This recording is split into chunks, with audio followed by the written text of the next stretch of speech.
Bonjour à tous, je m'appelle Dean Davis et voici Multiplier, le podcast qui offre une parole d'encouragement pour les planteurs d'églises de village.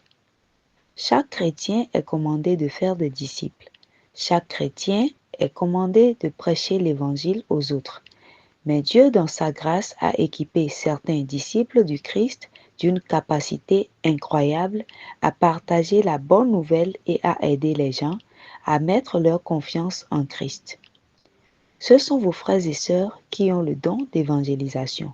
Ils peuvent ou non être appelés évangélistes, mais ils font du partage du message de salut une priorité absolue. Les évangélistes doués apportent la bonne nouvelle aux gens. Ils trouvent des personnes de paix, ils persuadent les autres de faire confiance à Christ comme Seigneur et Sauveur.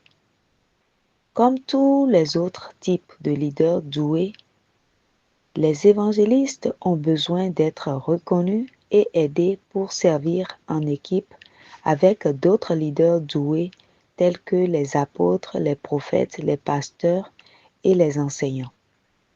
Parfois, il est difficile de coordonner le travail des évangélistes avec les autres activités de l'Église. C'est parce que les évangélistes veulent souvent aller là où le reste de l'Église n'est pas prêt à aller. Les évangélistes sont tellement préoccupés par la condition perdue des gens qui n'ont pas entendu ou compris la bonne nouvelle qu'ils agissent parfois seuls pour témoigner de Christ. Cette impulsion à aller et à évangéliser est louable, mais elle portera beaucoup plus de fruits si elle est coordonnée avec le travail des pasteurs et des enseignants. Les pasteurs et les enseignants sont souvent plus sédentaires que les évangélistes. Les pasteurs veulent protéger et nourrir les brebis déjà dans le troupeau et dans l'enclos.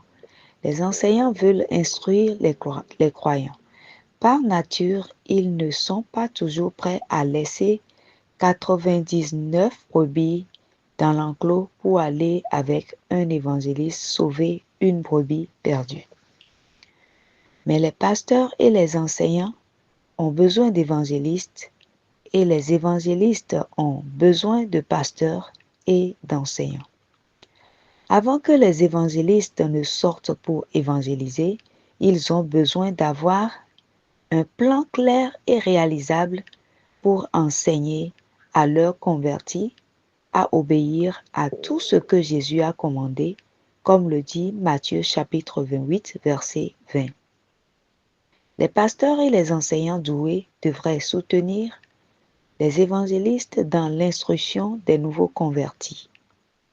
Les églises devraient planifier une telle instruction afin que la bonne semence de l'évangile semée par l'évangéliste ne soit pas gaspillée lorsque les mauvaises herbes poussent et essayent d'étouffer la foi des nouveaux croyants. En résumé, l'évangéliste doué a besoin d'un plan de suivi pour les nouveaux croyants. Il ne suffit pas de les aider à exprimer leur foi en Christ. Ils doivent être disciples. Les pasteurs et les enseignants devront sortir de leur zone de confort pour s'assurer que les nouveaux croyants qui ne sont pas bien connectés à leur congrégation reçoivent les soins et l'instruction dont ils ont besoin. Dans de nombreuses parties du monde, les gens sont prêts et disposés à prier pour recevoir Christ et ils le font lorsqu'on les y invite. Mais pour une raison ou une autre, beaucoup de ceux qui prient ne persistent pas dans la foi après avoir vu un film chrétien ou après avoir reçu un évangéliste chez eux. Il y a plusieurs raisons à cet éloignement, mais un ministère basé sur l'Église, dans lequel le travail des évangélistes est respecté, et bien coordonné avec le travail des pasteurs et des enseignants doués, donnera des fruits à long terme plus importants pour le royaume de Dieu. Alors, si vous êtes un évangéliste, partagez cet épisode de podcast avec des pasteurs et des enseignants de confiance et discutez-en avec eux.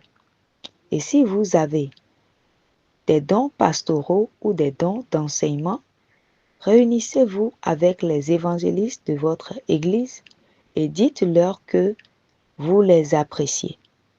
Ensuite, faites un plan pour mieux coordonner vos ministères respectifs pour faire avancer le royaume de Dieu. Vous serez heureux de l'avoir fait. Je suis Dean Davis et je vous demande, avec qui allez-vous partager cette parole d'encouragement aujourd'hui? Ce message a été relayé en français par votre sœur Mauricia Adeomi. Que le Seigneur bénisse votre entendement.